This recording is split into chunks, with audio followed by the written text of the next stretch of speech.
ketika Yesus dibaptis. Nah, ketika Yesus dibaptis itu keluarlah burung menyerupai burung merpati dan Allah berfirman, inilah anakku yang kukasihi, kepadanya lah aku berkenan. Itu kata Allah. Nah, ketika kata inilah anakku ini, tentunya kalau dia anak tidak mungkin bapak. Saya berikan contoh, logika sederhana. Ketika Tommy disebut anak Soeharto, anak presiden, tidak bisa lah Tommy kemudian diangkat menjadi seorang presiden. Nanti menyalahi bapaknya tuh. Nah, itu logikanya. Haleluya. Salam kemenangan iman buat kita semua.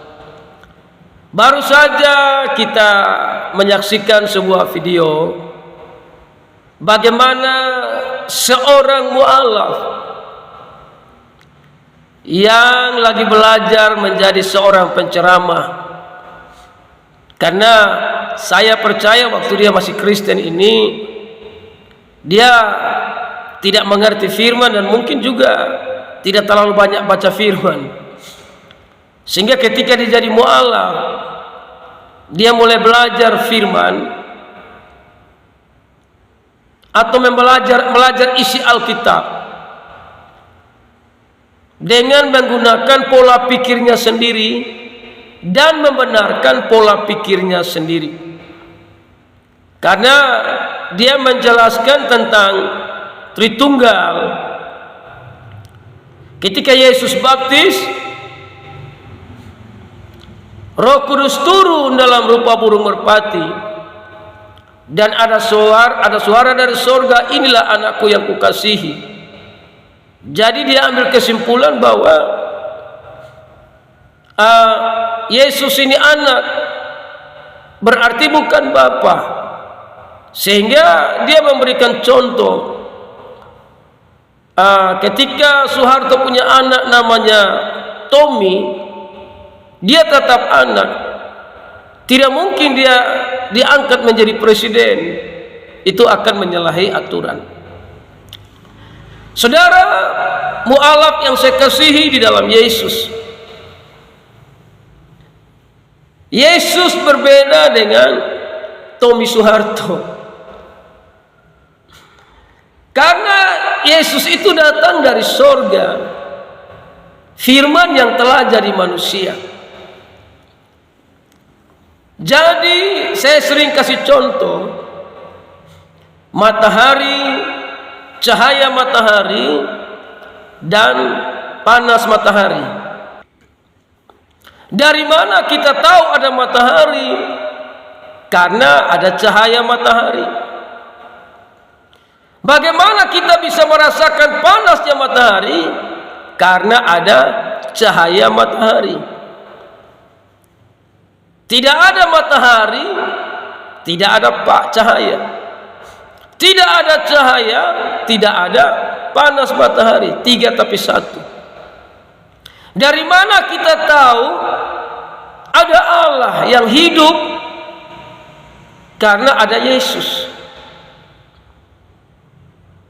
Dari mana kita tahu dan rasakan bahwa ada Roh Kudus? Ketika Yesus naik ke sorga, Roh Kudusnya turun. Dia menyertai kita, berkata-kata dalam setiap perjalanan apa yang kita buat. Dia selalu berbicara kepada saudara dan saya. Tidak ada Allah, tidak ada Yesus. Tidak ada Yesus, tidak ada Roh Kudus. Jadi Yesus itu datang ke dalam dunia untuk mengerjakan karya keselamatan. Makanya dia mati, dia bangkit, dia naik ke sorga, menyiapkan tempat di sorga bagi orang-orang yang percaya Yesus.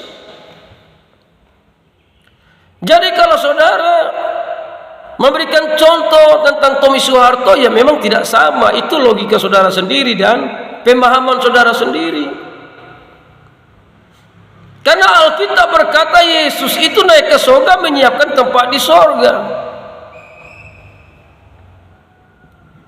Orang tidak bisa melihat Bapa karena Bapa itu ada di dalam terang. Terang itu namanya Yesus. Makanya orang bisa melihat Allah di dalam Yesus karena Yesus adalah terang dunia. Berbeda dengan orang-orang yang menyembah pohon, bilang Allah. Pohonnya mati, dia tetap menyembah di sana karena katanya itu tempat ada Allah. Tapi Allahnya tidak pernah ngomong, Allahnya tidak bisa menampakkan diri karena Allahnya pohon yang sudah mati. Berbeda dengan orang menyembah batu, dibilang Allah. Allah batunya dihancurkan, dia tetap menyembah. Katanya ada Allah di situ, tapi Allahnya tidak bisa ngomong.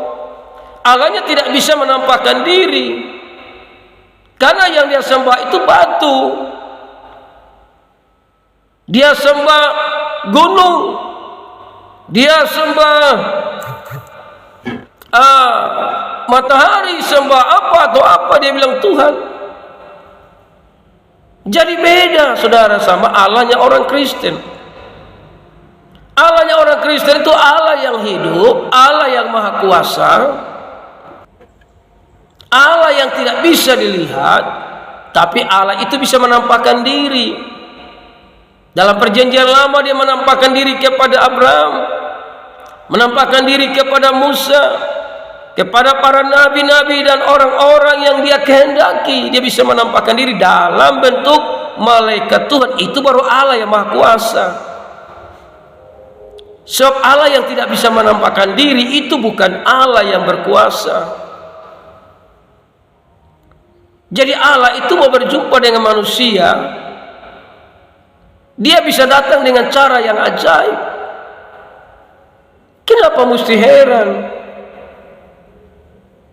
Jadi yang berkuasa di sorga ya Yesus.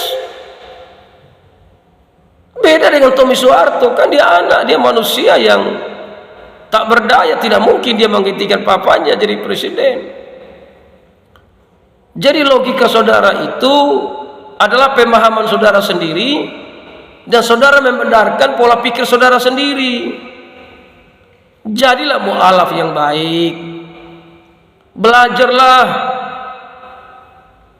lebih baik lagi untuk menjadi seorang penceramah.